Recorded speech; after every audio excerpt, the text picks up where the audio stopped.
Welcome. I so appreciate you taking the time to be here today. This presentation will be about regulation for yourself and for your little one. If at any point you need to pause or screenshot, please feel free to. Hey, I'm Kirsten. I'm an early childhood parenting consultant. I have been working in the early years field since 2009. You can see all my credentials here. And I opened my business, Calming Roots, in 2021, where I help parents with sleep issues, behavioral issues, and potty training. During this presentation, I really want you to lean into the take what resonates and leave the rest. I do know a lot about this, but you know your child best, you know your family best, you know your parenting style best. And I fully believe that when you know better, you do better. So take what resonates in your body so that you know better and leave the rest. Family, like branches on a tree, we all grow in different ways, but our roots remain the same. This is my core belief for Calming Roots. I want you to have the knowledge and the tools to be able to help your children grow their deep roots so that wherever they end up in life, they always come back to these foundations that you implemented in early childhood. So, what is self regulation? Self regulation is your ability to stay calm, grounded, in charge of your impulsive thoughts, and in control of your emotions and actions during your child's huge meltdowns, tantrums, upset, throwing, hitting, crying. Your self regulation is what will help guide them back to safety and calm and regulation. Self regulate is such a buzzword right now on social media, in parenting blogs, all over the place. But it really is a great tool for you to have in your parenting tool belt. And a lot of us were not taught this as kids. So it is really hard as adults to regulate ourselves when we're in stressful situations. But I promise you, it will be worth it in the long run because you set the tone. And so if you are exploding, guess what your children are going to do? They're going to explode in stressful situations. If you are reacting instead of responding, they're going to react instead of respond. So if you want your children to do better, it starts with you. I'm sorry to say. Okay, over these next couple slides, we're going to talk about how you can self regulate yourself in those moments when your child has already lost their cool. They have already lost their shit. You're on the verge of losing yours, or you already have. Both are completely okay. We're going to talk about steps to mitigate all of that. But the first one here is probably the easiest to implement. Try to stop that knee jerk reaction of when you're going to yell and like, oh, why are you doing this? And instead, when you notice, try to pause and just take a breath instead of yelling. Your instinct is going to be to raise your voice, but just pause and think about what you want to do next. It's a huge, huge, huge way of changing your parenting. Okay, so you've paused. You're thinking about what steps you want to do next, what's happening.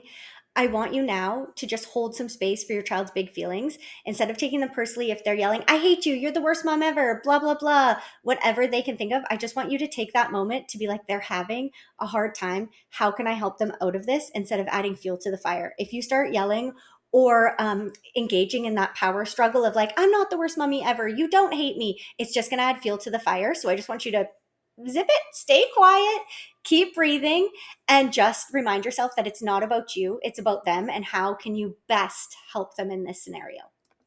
Okay, you've taken some deep breaths, you've paused, you've acknowledged what's happening, but you can still feel yourself getting caught up in the spiral of your child's tantrum. It's starting, it's spiraling, you know it's going to get bigger. This is your cue to just keep being aware of your own feelings. If you escalate, they're going to escalate to match you. If you de-escalate, they're going to de-escalate to match you. So I just want you to be very aware of your body language, of your breathing, of your tone, because you set the tone, you're in charge of this ship, and they will be following you for guidance and for how to set the tone. This is where you are going to really lean into that pausing before reaction. If you need to take a break right now, you can. If you know you're not going to be your best self, if you engage in this conflict right now, then take a minute to walk away and take a couple deep breaths or do whatever you need to get yourself regulated again. This can even just look like, Mommy's really upset right now. I will be right back. You are safe. You are good. I'll be right back to check on you in a minute. And then walk away and go and get yourself regulated. You can't respond with intention and compassion if you are unregulated and you're pissed off too. So take a moment to lean into that and take a break if needed. Their emergency does not need to be your emergency, and you can always give a couple of minutes or seconds to compose yourself. I really hope for you that in your parenting journey, you can come to a place where you are responding to your child's tantrums and meltdowns with love instead of punishment and reactivity. And I know that's a hard thing to do in the moment when emotions are way up here. Everybody's escalated, everybody's on high alert. But that also comes from this compassion piece where you detach yourself from the situation and you realize they're not doing this to make you upset. They're not giving you a hard time. They're having a hard time. And how can you find out that need and kind of look for below the emotions? What was the trigger? What is the need they're trying to get across? And just looking at it from that point, it will help you respond better. And it will also help to calm them down better when you know what the baseline is and what the actual need is. Responding with empathy will always get you better results in the long term than responding with punishments. This one, I want to yell from the rooftops. You don't have to be happy in these moments.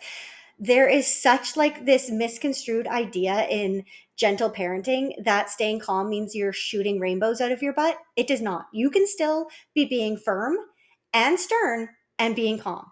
Calm means that you are in charge of the situation. Calm means that you are not reacting, you are responding. Calm means that you are in charge. Calm means that you are aware of your emotions and you are keeping yourself regulated. So I think that there has just been this misconstrued idea of the pendulum has shifted from like children should be seen and not heard and like always listen to adults to now we've self-corrected as society to this point of like we are always trying to be over the top kind and nice, and that's not working. Like that might sound like, oh my goodness, sweetie, it's okay that you're acting like this, when in reality it is not okay that they're acting like this. And you are just coming from a place of you're being stern and you're firm and you're staying calm, which means that you are in control of the situation. Being calm means that you aren't yelling. Being calm is meaning that you're not being aggressive with your words. Being calm means that you are in control of the situation and you're not uttering threats that you'll never actually follow through on. Being calm means that you are in control and you know what you're going to say and you know what your plan is and you are aware of what is happening. But calm does not mean that you're happy and shooting rainbows out of your butt. Calm means that you are in control of yourself. Authoritative parenting is chef's kiss, gold star of what you want your parenting to look like. Not to be confused with authoritarian parenting, which is way off the charts of very militant style. You do so because I say so. I'm the adult. You listen. There's no room for negotiations. Or not to be permissive, where you're way over on this end and you don't do anything. The kid rules the roost. They scream. They get what they want. They tell you where you're going. They tell you what time to leave, kind of a thing. Authoritative is right in the middle. It is where you're going to have clear, consistent, and firm with your boundaries. Your child's going to know what to expect because when you say it, you do it. You always follow through. You teach through consequences versus punishments. Like a punishment might be if your child does something that you don't want them to do, you're going to take away TV time, or you're not going to let them go to a birthday party, or you're going to have a harsh consequence where it's going to be shame, blame, or pain, where a consequence is going to relate to what they did. If they make a mess, they're going to clean it up. If they didn't listen when it was time to turn off the TV, then next time maybe they have less time with the TV. Or if they didn't clean up, you're going to leave it, and in the morning when they wake up, they're going to have to clean it up. We will get more into this kind of parenting styles and what that looks like in another part of the series, but just wanted to put this one on here for you just to start thinking about. I'll let you pause here and just read over it, but this is just an example of self-regulating in real time in a real life example. Every time you deal with situations in a new way and keeping yourself regulated, your child is going to learn by watching you.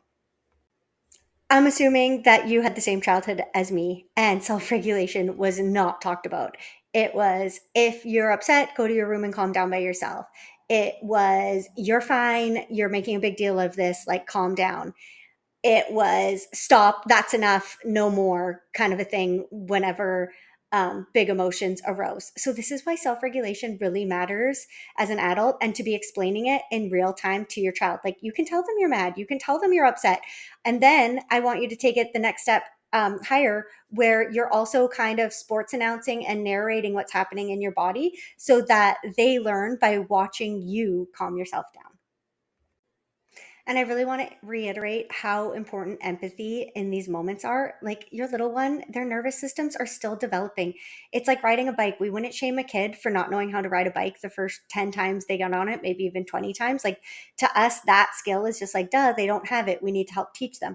But for whatever reason, self regulation really, we think, needs it, like comes intrinsically, and it doesn't. Like a lot of us as adults are still suffering with knowing how to self-regulate ourselves and how to calm down and how to do deep breathing and how not to scream and how not to yell and how not to have outbursts. So how are we supposed to teach our little ones if we're not even doing it properly ourselves? So I do want you to have grace with yourself, that it's not an intrinsic skill, and that you're also probably learning and practicing. And then I also want you to have empathy for your child, that they also are still learning and need you to show them, and they need that repeated, consistent help with you co-regulating to learn these skills to manage it on their own for future times. You might be sick of me hearing this, but if you're dysregulated, they will be too.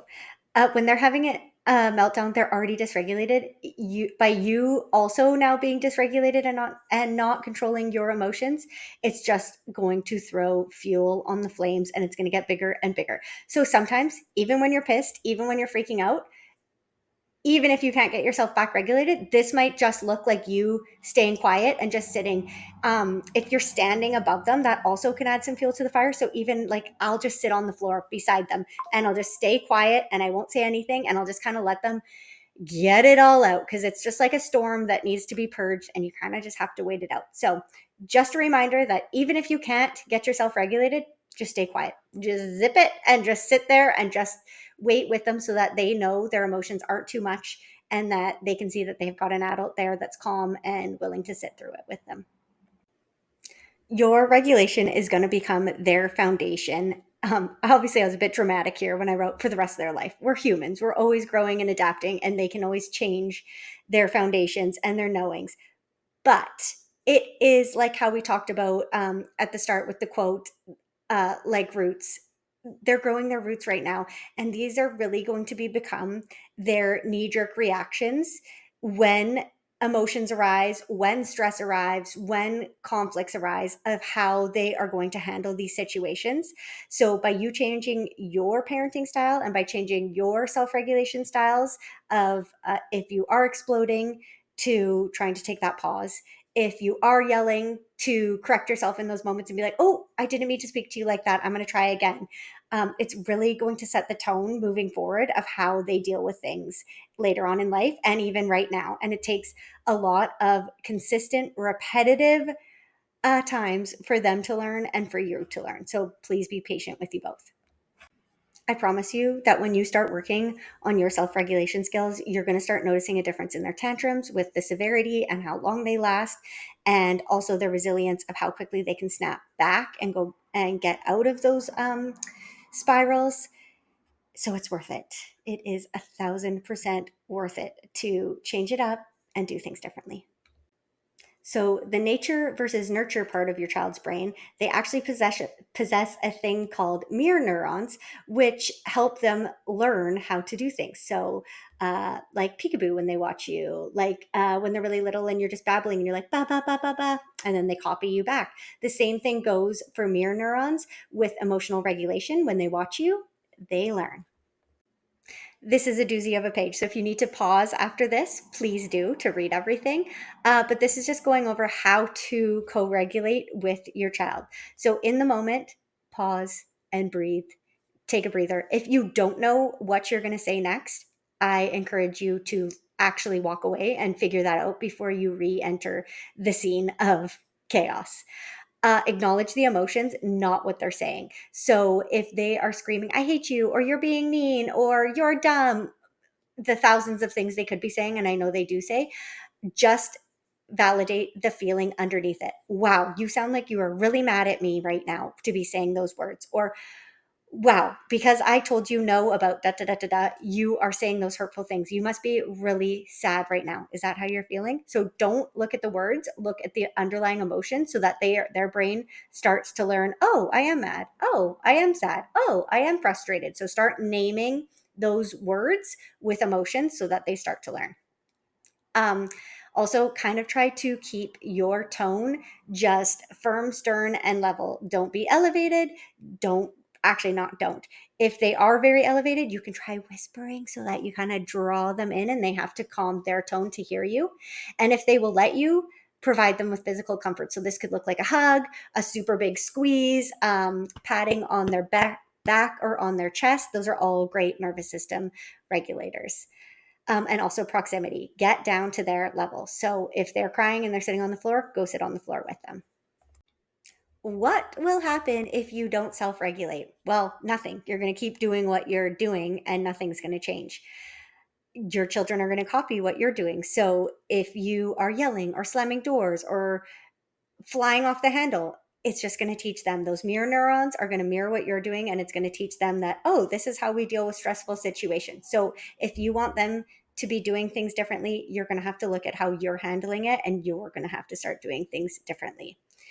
Uh, Also, if you're always sending them to their room to deal with it alone, it's just teaching them to shut down and that their emotions are too big and that there's nobody there that can handle it. And so you're going to see this later on in life when they're a teenager. They're not going to come to you for problems because when you were little, you sent them away.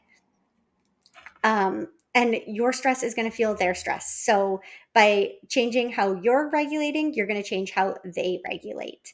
It also, instead of blaming them for their emotions, it's going to teach them how to have responsibility for their emotions, and when they see you go through it, they're going to learn how to go. So you can always correct your mistakes. If you're yelling, just stopping and pausing, going, oh, I'm so sorry, I don't want to be talking to you like that, I'm feeling a little bit mad, let me try again. Or if you took something away, you can say, you know what, I've changed my mind, I was mad in the moment, that wasn't the best way to handle it, I'm going to give you another chance with it. You can always repair and you can always do things differently. Just talk to your kids about it. You can always apologize. You can always pivot. I just want this to be a reminder that you can't stop the storm sometimes when it's already been happening, but you can be the anchor to help level them and to help guide them and to help keep them safe during. And another reminder that yelling at them when emotions are already high will never get them to stop. Have you ever calmed down when somebody's yelled enough at you? No. Sometimes even just talking will be too much, and you're going to have to play it by ear. And this is when knowing your child will really come into play. Sometimes just stay quiet, just put your side of the rope down and don't engage in the power struggle. So in the moment of high stress, tantrums, meltdowns, or just when you're about to lose it, I really, really, really want you to model your regulation in action. So this might look like you being like, oh, I'm feeling really frustrated, my skin is hot, I want to yell, but I'm going to take a few minutes just to take some deep breaths and calm down before I start. This helping them name the emotion to see how you're regulating yourself, it's so, so powerful. And you'll start to see them doing it in real time after they've watched you, and those mirror neurons are going to learn how to do it. I'm hoping you can agree with me here that you have reached the point of being so overwhelmed, so dysregulated, so pissed off in the moment that you have so much pent up anger and resentment, and ooh, you just need to get it out. So over the next couple slides, I'm going to show you some of my favorite ways that are tested and true that I have personally done thousands of times. My son's a teenager now, to get out that pent up anger. Ah, ah,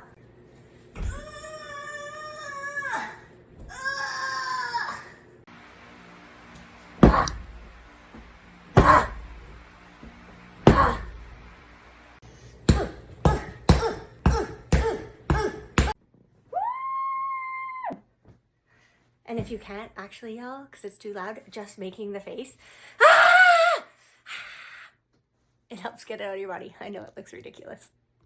In those moments of when everybody's out of control, it's not always easy to reframe your mindset, but by assuming the best possible, assuming the best of them, and by responding with curiosity, not judgment, you're going to get over the tantrum a lot quicker, and you're going to be able to find a middle ground a lot easier.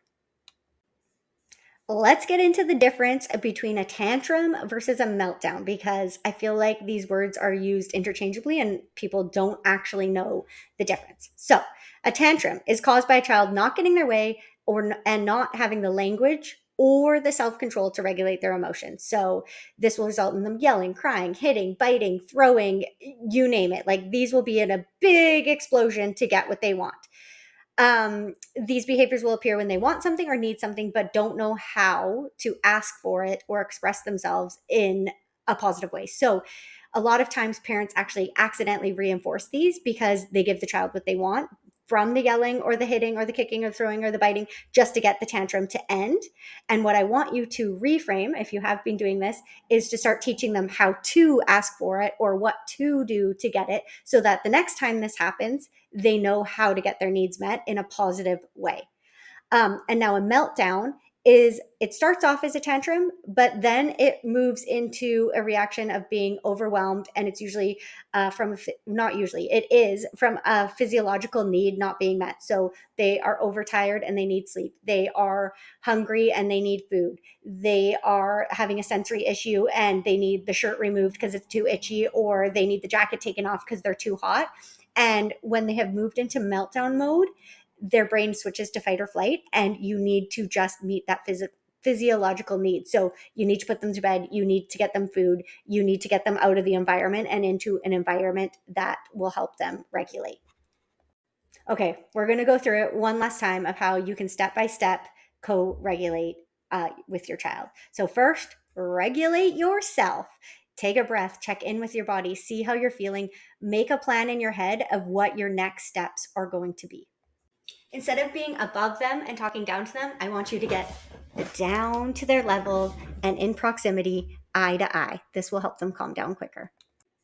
Offer connection. If they're really upset, they might not want it, but as they calm down, offer a handhold, give them a hug, sit beside them, do whatever you can to connect yourselves. This is where you're going to use a neutral voice. This is also where it comes into, you don't have to be happy. You can still be stern and firm. But instead of like talking like this is not okay, you can just say, that's not okay. You're just being even toned. It's not going up, it's going down. Your tone and your facial expression will say more than anything. And another reminder to, if you need to just be quiet, just stop talking. Breathing and movement can do so much to help regulate a child. So even I wouldn't set it up as like, let's breathe. Just start breathing with them and being like, oh, I'm going to take some deep breaths. I like this one because it's a good visual, but just like, and repeat as many times as you needed. Or if you're feeling really fired up, I always do a dragon breath. Well, I'll just be like, okay, let's pretend, I'm going to pretend I'm a dragon right now. I'm taking a big breath in, and I'm roaring out, and do it. Make it silly. Try to change the mood. If they'll let you, pick them up, and then I just will rock. Or I'll pick them up and I'll pat their back. But movement and breath will always, always, always help them, and it'll help you. Sometimes you just gotta wait for the wave to pass. You will know when it's these times, and just sit in close proximity, be quiet, and just let them get it all out. Co-regulation should be happening daily throughout the day. It doesn't just have to come up when there's a tantrum or when there's an outburst or when somebody's upset. So some real life examples of this would be like, this puzzle is so tricky. I'm getting really frustrated. How about you? I'm going to stretch and I'm going to come back and try again in a minute. And then walk away, stretch, and show them how to come back and re-enter. Or you spilled your coffee. I want to yell, but I'm going to take a few big breaths instead right now. Or if you know it's just super busy, maybe turn off the lights, turn the volume down on the TV a bit, and just say, I need a moment to calm my brain. Do you want to sit with me while I have a little break? If there's a huge mess in the house, this could be, let's take 3 of those big giant breaths before we clean it up, because this is a mess and I'm feeling overwhelmed. How about you? There's a couple of more here that you can read through, but just practice it and make it a part of your daily living at home. And when your little one is having a hard time, here are some great things to try while you're co-regulating. We've talked now a lot about how to co-regulate, how to put it into your daily practice, what to do when you get into those situations. But let's kind of get on the side of how to minimize tantrums so you're not put into that position in the first place. I always like to think of it as an invisible bucket that your child has. You can either preemptively fill it with your positive attention, with one-to-one attention, with expectations, with meeting their daily needs, Or you can leave it empty and your child is going to seek out these needs and you're going to see more tantrums. You're going to see negative attention seeking behaviors. And you're going to see a lot of like whining and crying. So let's talk about in the next couple of slides how to avoid it. So it's pretty easy. If you are meeting their needs every day, you and teaching them what to do during these tantrums, you are going to have over the long run a lot less tantrums. So here's just an easy list, screenshot it if you want for later, of just ways to meet your child's needs and get their bucket filled. So having one-on-one time, this can literally be as small as 10 minutes a day at some point in your day where they get your undivided attention. A lot of times as parents, we treat our children like backpacks or purses where we just, you kind of sling them on and you're like, come on, we're going to the dentist, or you're just taking them to the bathroom and you're brushing their teeth for them, or you are sitting them down at the dinner and putting a screen up in front of them and making them eat. Like there isn't a lot of connection time. So having that one-on-one time where they have undivided attention, you will see that they seek out negative attention seeking a heck of a lot less. And attention seeking would be whining, crying, clingy, all those ones that just drain you, but it's just them trying to get their attention needs met. Letting them make choices. So I always say never give them more than two choices. So for instance, you're in charge, so you're picking what they're drinking for dinner. So they're having water for dinner, but do they want ice in their water or do they want their water like tap water? That way they're getting a choice, ice water or tap water, but you're still in control of what they're actually drinking. Validating their feelings. So remember, don't look at the words, but validate the emotion under it so that they feel seen and heard. Including them in things. So you're brushing their teeth. You could just pin them down and brush it, or you could make it into a game. Give them your toothbrush, have them brush your teeth, and then while you brush theirs, include them and make it a reciprocal part of your daily routine. Making them feel special. So just talking them up, talking to other people about them. I had a client last week who has been talking to her son's stuffies and telling his stuffies how good he is at bedtime and all the great things that they've been doing together just to pump him up. Sharing your emotions, so making them included and showing them how you're feeling. Don't give them multiple chances. Giving child multiple chances seems like in the moment that you're fixing the thing, but it's not. If you say something, do it and follow through immediately so that the next time they learn that when mom or dad say it, they mean it and they will follow through. State your expectations clearly. So telling your child, okay, we're going to go to the park. When it's time to go, I'm going to tell you you have 5 more minutes. And when those 5 more minutes are up, then I'm going to have you do one last activity like the slide. And then after that, we're going to race to the car. Then that way you've set the expectations. They know what's happening so that when it happens and they're not following through, that's when you can state the consequence. Okay, so now it's time to go. Your choice is to run to the car with me or I'm going to pick you up. I'm going to count to 10. And if you don't decide, I'm going to decide I'm going to pick you up. That way they know what's happening the whole way. You're in control and you're going to follow through with what's happening at the end. The last two are just be consistent. When you're consistent and your child knows what to expect, you're going to see better behaviors in the long run. And be fair. Don't use shame, blame, or punishments to get your point across. Use consequences and match it to the behaviors. And here's just some ways inadvertently as parents, it's busy, life gets crazy. I know it's hectic, but that we accidentally drain our children's buckets. It's by them not feeling seen or heard. It's by not letting them have a say in what's happening throughout the day. It's telling them they're fine when they're not fine. It's not having enough quality time with you. And a big one is just ignoring them. And you will see attention seeking behaviors when they need these buckets filled. And just a reminder to finish it off, if these buckets are not filled, they will fill it themselves. They need the attention from you. They need their needs met by you. And if you aren't consistently meeting it, they will show you with their behaviors. You will see tantrums. You will see hitting. You will see throwing. You will see yelling. You'll see kicking. And you will see biting because they don't feel seen, heard, and valued. A lot of times our outbursts and our overreactions to behaviors that we wish we hadn't have done aren't actually from the behavior itself, but it's from the preconceived notions that we have in our brain and the rules we have already set up in our bodies from our lived experiences that actually trigger us and put us in that fight or flight state. So I do want you to think about your child's last tantrum that you didn't handle it the way you wanted to. What was the underlying cause? Did you think that they should have known better? Were you embarrassed by behavior? Were you scared and you didn't know what to do? Did you just feel like you had no control? Were you exhausted, overwhelmed, and you had a need that wasn't being met? when you know better, you do better. So think about the last time and kind of think about, okay, if this happens again, how would I like to handle it so that the next time it does happen, you have an action plan in place. And please, do not try to change everything about your parenting all at once. Start by building in micro little habits and micro little ways that you change how you're doing things. Because a 1% change in your parenting every day over a course of a year is a 300% difference, and you can do it. By practicing co regulation and implementing it in your parenting style, you are building emotional resilience in your child that will last a lifetime. You are not alone in thinking, oh, I wish I had done that better, or my shoulda, woulda, coulda, as every parent thinks like that. We all are doing the best that we can. Nobody gets it right every time. You are a human, not a robot. Repair always matters more than perfection. And when you mess up, model how to make it right. Teach them the skills that they're missing so that they learn how to do it differently the next time. You've got this. And one last reminder that success doesn't come from what you do occasionally, it comes from what you do consistently. So, consistently make those changes, consistently follow through, consistently show up how you want to show up, and you will see huge changes in the long term.